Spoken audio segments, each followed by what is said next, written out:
The Greens today, listen, Anthony Albanese, I've got to give him credit, has run such a disciplined campaign, so small target. He rarely emerges where you can actually have, get a good side at him. But today the Greens put him in the spotlight by saying, well, after the election, if Labor wants the Green support to form government, if it wants Green support to get through the stuff through the Senate, it should halt all new coal, gas and oil projects for 6 months.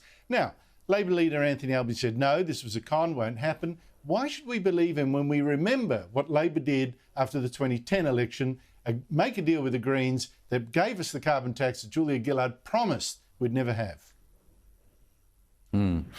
Well, mate, you shouldn't believe him, and there'll be some kind of unofficial alliance with the Greens after the election, not so much in the reps where they may only have one vote, but certainly in the Senate to get legislation through. And we know what the Greens' record is on all of these issues. So take foreign policy, for example, where Albanese is invisible. I mean, for example, what's Albanese's view on Israel?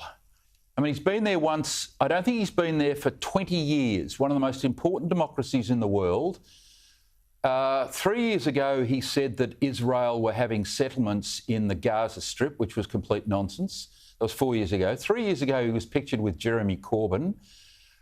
When he went to Israel, I think 20 years ago with Joe Hockey, he made some very odd statements about having visited Israel and Palestine. He started the Friends of Palestine group in federal parliament, etc., etc. I never trust someone from the left of the Labor Party on Israel. Never.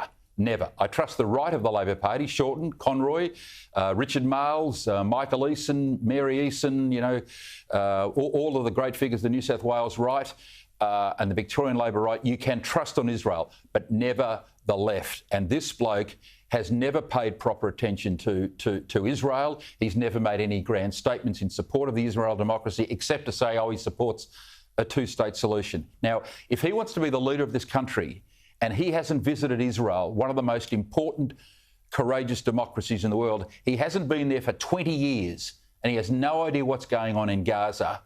Then I would worry about any alliance with the Greens because we know what their view is of Israel. Look, we know what they think. You make a good point. But the election, I think, will be decided more on issues right here. And on that point, the question of trust for Anthony Albanese, Steve, you were part of that government in 2010. Yeah, no, why should we trust him when he says there'll be no deal with the Greens? Because he won't do one. I mean, Albo has spent his entire political life fighting the Greens in his own electorate. He is one of... If I wanted to talk about how to combat the Greens here in Victoria, the first person I would give a call to is Albo. So, mate, come on down and tell us about how you have fought off the Greens in your electorate and those state seats around you. So let's be clear, Albo has cut his teeth on fighting Greens. And secondly, and more importantly, he has stood shoulder to shoulder with the Israeli community in Australia to fight off the idiotic, moronic BDS campaigns, those boycott campaigns. And he is publicly on the record for the last 5, 6, 7, 8 years opposing them. And Michael's dredging up something that he may or may not have said 20, 25 years ago. 3 or 4 years ago. 20 or 25 years ago. He's pictured with Jeremy Corbyn 3 years ago. He put a Facebook post up of him with his great friend Jeremy Corbyn. That was in 2019. What leader of Australia wants to be photographed with Jeremy Corbyn? Given Jeremy Corbyn's history on these issues, and Albanese puts his photo up. I agree with you, Andrew, by the way. Albanese's run a fantastic campaign being Mr. Nowhere, Nobody, Mr. Invisible, and it's working so far. I congratulate him.